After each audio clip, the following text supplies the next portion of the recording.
কি রে কাটি তোর মেয়েটা হার ভেঙে গেল নাকি? पुष्पराज झुकेगा भी नहीं साले। সত্যি কথা বল, কি করে বেঁকে তাই কার কথা বলবো? কি করে আসল কথা কি হয়েছে জানি বল।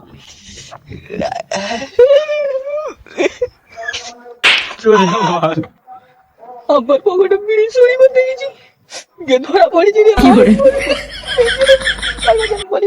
সবসময় তো চুরি করে খাতির তো ধরা পড়িনি, তো আগে কিভাবে ধরা পড়লি বল তো? খুলে গেলে কথাটা ইতিহাস। ইতিহাস শুনবি? আমার পকেটে একটা বিড়ি ছিল কালকে রাতে, একটা বিড়ি থাকতে আর খেয়ে ফেলেছি, নেশা সহ্য করতে পারিনি। আবার জানতে পেরে ভাতকে উঠে বিড়ি খাবে বলে, বিড়ি করে আর পায়খানাতে বিড়ি কমে গেছে, বিড়ি কাজি দিয়ে দেয় দাঁড়া বলে পায়খানাতে বের করে মা মেরে